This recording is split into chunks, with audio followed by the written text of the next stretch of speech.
नमस्कार। खबरों की खबर में आपका स्वागत है। जब विनाश मनुष्य पे छाता है, पहले विवेक मर जाता है। महाराष्ट्र की सरकार एक ड्रग के आरोपी को बचाने के चक्कर में अपने भविष्य के ऊपर दांव लगा रही है।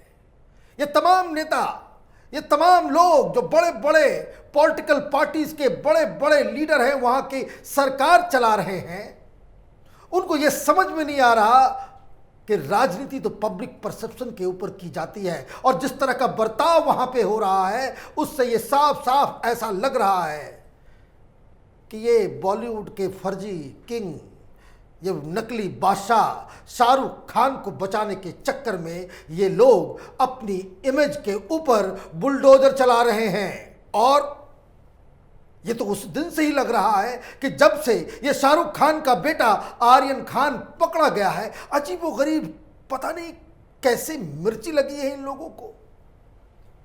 एक सरकारी अधिकारी के पीछे ही पड़ गए और आज तो इंतहा हो गई। इंतहा इसलिए हो गई क्योंकि आप बिल्कुल ही निजी स्तर पे जाकर के, जिसको कह सकते हैं बिलो द बेल्ट, आप हमला कर रहे हो। लेकिन समीर वानखेड़े ये मैदान छोड़ के भागने वाला बब्बर शेर नहीं है। ये तो लड़ेगा और इसने पुलिस कमिश्नर और हाईकोर्ट के अंदर जवाब दिया है, चिट्ठी लिखी है और नवाब मलिक ने जो आरोप लगाए हैं उसको घुमा करके ऐसा जवाब दिया है कि जिससे अगर आंखों में जरी सी भी शर्म होती तो नवाब मलिक इस्तीफा दे चुके होते। अब पता नहीं इन दोनों के बीच कौन सा पर्सनल और रिश्तेदारी रिश्ता है, कौन सी पर्सनल खुंदक है जो सरेआम उसकी नुमाइश की जा रही है।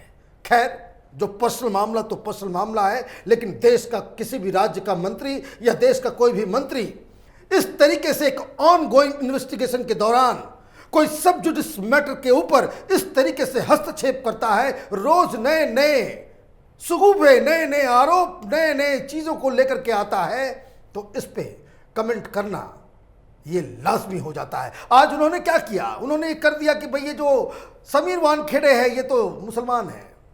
अच्छा, मुसलमान है तो बहुत बड़ा जुर्म हो गया। नवाब मलिक की पैतरेबाजी देखिए। नवाब मलिक कह रहे हैं कि यहीं से शुरू हुआ था फर्जीवाड़ा।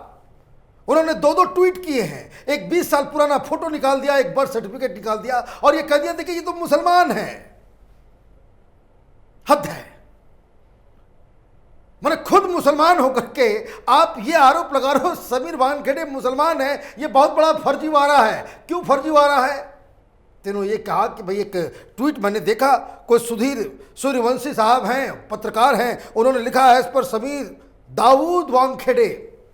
अब समीर वानखेड़े का नाम ये लोग समीर दाऊद वानखेड़े बता रहे हैं कि Sameer Dawood Wankhede birth certificate, he is Muslim by birth but he appeared for civil service exam in reserved category and became the IRS.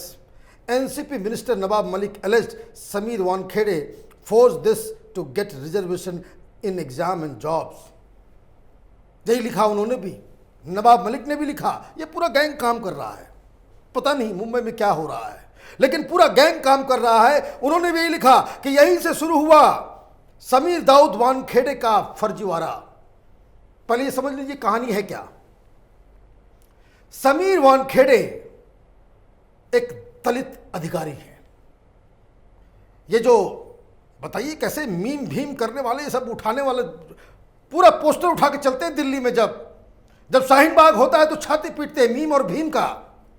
एक दलित अधिकारी अपने कैलिबर से इस तरह का इतना बड़ा काम कर रहा है और ये लोग उसको टारगेट कर रहे हैं, कह रहे हैं कि भाई मुसलमान है इसलिए वो फर्जीवाड़ा है। मुसलमान क्यों है ये भी तो समझ में आना चाहिए। इनके फादर एक पुलिस, वो एक्साइज इंस्पेक्टर थे, सरकारी ओहदे पे थे।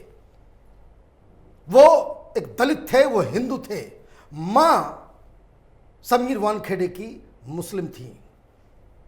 वो सेकुलर परिवार, एक कंपोजिट कल्चर से बिलोंग करने वाले परिवार से हैं,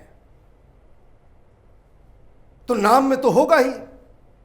उस बार भी जब पीछे पीछे लोग जा रहे थे, ये पूरी खुफियापंती चल रही थी। कि वो अपनी मां की कब्र के ऊपर जा रहे थे तो लोग उसके पीछे पीछे उसके पीछे जासूसी करवाया जा रहा था। अब उन्होंने कहा कि भाई ये तो मसला जमेगा नहीं, तो फिर ये कहा कि भाई ये फर्जीवाड़ा कर दिया। अब ये कौन बताए इस मंत्री महोदय को और महाराष्ट्र की सरकार को कि जाति मां से तय नहीं होती, जाति पिता से तय होती है। जाति पिता से तय होती है। अगर आपके पिता दलित हैं तो आपकी जाति भी दलित होगी। यही हिंदुस्तान का कानून है। मां भी पति के धर्म और पति के जाति की हो जाती है शादी के बाद। अगर नवाब मलिक का अलग संविधान है, महाराष्ट्र की सरकार का एक अलग संविधान है, तब तो बात ही अलग है। तब तो बिल्कुल ही बात अलग है। जिसके पिता दलित हैं उसको रिजर्वेशन तो मिलेगा ही। कौन रोक लेगा? कौन रोक लेगा? और ये कहते हुए इन लोगों को जरा सा भी शर्म नहीं आ रही? कहां है दलित लीडर्स? कहां है जेएनयू का डफली बजाने वाला गैंग, मीम और भीम करने वाला गैंग?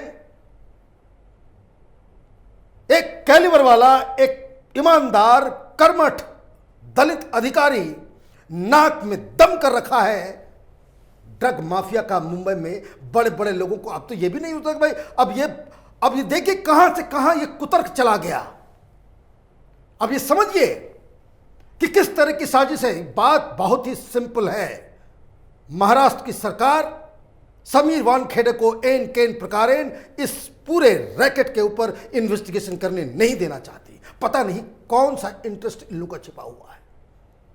इसको गिरफ्तार करना चाहती है, अलग अलग चार्जेस लगा के, कभी वसूली का तो कभी ये फ्रॉड का, कुछ से कुछ करके इसको गिरफ्तार करने के लिए, इसको जलील करने के लिए ये सारी कवायद की जा रही हैं। लेकिन दलील को देखिए, यही नवाब मलिक है। सबसे पहला आरोप इसने ही लगाया था कि ये तो मुझे 1 महीने पहले से मालूम था कि शाहरुख खान को टारगेट किया जा रहा है। शाहरुख खान मुसलमान है, नाम के पीछे खान लिखा हुआ है, इसलिए बीजेपी की सरकार उसको टारगेट कर रही है। जब ये सब दाल नहीं गली, अब जो टारगेट करने वाला है उसको टारगेट इस बात के लिए किया जा रहा है कि वो मुसलमान है। मैंने पता नहीं इधर का चैंबर खाली है, भरा हुआ है, समझ ही में नहीं आ रहा। दोनों बात, चित भी मेरी पट भी मेरी। पहले ये तय कर लो कि शाहरुख खान को मुसलमान होने की वजह से उसको फंसाया जा रहा है या नहीं फंसाया जा रहा है, और फंसाने वाले कौन हैं? ये समीर झा नहीं है, ये समीर दाऊद वानखेड़े हैं, जो नाम इन लोगों ने ट्विटर पे आज ट्रेंड करवाना शुरू किया है। तो ये तो मामला खत्म हो गया। अब दूसरा, माने राजनीति की भी अपनी कोई मर्यादा होती है।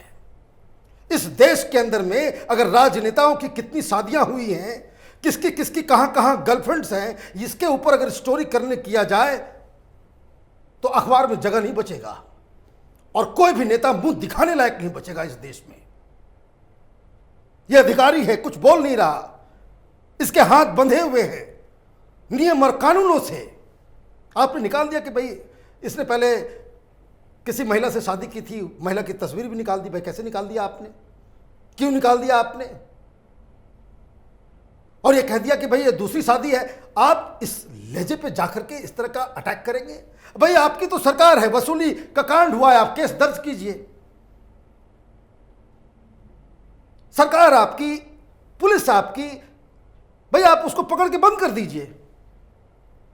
जांच, इन्वेस्टिगेशन सारा कुछ करवा लीजिए कि वसूली हुई है नहीं हुई है। आप इस तरीके से आप सारी मर्यादाओं को आप लांघ रहे हैं। किस चीज के लिए? कि ड्रग का जो पूरा कारोबार है वो बच जाए। ये शाहरुख खान का बेटा, दरअसल इन लोगों ने ईगो बना रखा है कि महाराष्ट्र के अंदर शाहरुख खान के खिलाफ कैसे कोई अधिकारी एक्शन ले सकता है, उसके बेटे को अंदर डालने की हिम्मत किसकी हुई? यही चल रहा है, यही चल रहा है। तो उसका पूरा बायोडाटा निकाला जा रहा है, पूरा बायोडाटा निकाला जा रहा है। और इससे हो क्या रहा है? राजनीति के क्षेत्र में जो लोग हैं वो सिर पीट रहे होंगे कि एक तो बहुत सारे कंट्रोवर्सीज में पहले यह सरकार बदनाम हो चुकी है। चाहे वो पालघर का मसला हो, चाहे वो सुशांत सिंह राजपूत का मसला हो, चाहे वो अर्नब गोस्वामी का मसला हो, चाहे वो कंगना रनौत का मसला हो, या फिर ये अब समीर वानखेड़े का मसला। ये सारे मसले ऐसे हैं, मैच्योर्ड पॉलिटिशियन, मैच्योर्ड सरकार इन सब चीजों में पड़ती ही नहीं, लेकिन खामखा सारे कीचड़ जो है ये शिवसेना के ऊपर आ जाता है, शिवसेना के ऊपर आ जाता है। और ये लोग भाई नवाब मलिक, एनसीपी, कांग्रेस पार्टी, इनका तो इमेज यही है। शिवसेना को क्या हो गया है? और संजय राउत कह रहे हैं कि भाई अभी तो नवाब मलिक ने स्टोरी सुनाई है, अभी तो हाफ टाइम के बाद फिर मैं स्टोरी सुनाऊंगा। तो महाराष्ट्र में सरकार जो है स्टोरी सुनाने का काम कर रही है, तो स्टोरी सुनाइए। जनता सब कुछ देख रही है, जनता सुनती नहीं, जनता देखती है, उसके ऊपर डिसाइड करती है। चुनाव भी आएंगे, लोग एक एक पाई का हिसाब लेंगे। और ये सारी चीजें जो हो रही हैं, जिनके घर में ड्रग्स की वजह से किसी का जवान बच्चा रास्ते से भटक जाता है, उसके दर्द को समझिए। सरकार की ये जरूरत है, सरकार की ये रिस्पॉन्सिबिलिटी है। ऐसा नहीं लगना चाहिए कि कोई भी सरकार, चाहे आप कुछ भी बहानाबाजी कर लें, लेकिन अगर सरकार के इमेज इस तरह से बनती चली जाती है कि ये ड्रग माफिया को बचाने में जुटे हुए हैं, वो सरकार टिकती नहीं, लोगों की हाय लगती है। और ऐसी हाय कई सारे नेताओं के जीवन को खत्म कर देती। अब इस सरकार तो आएगी और जाएगी।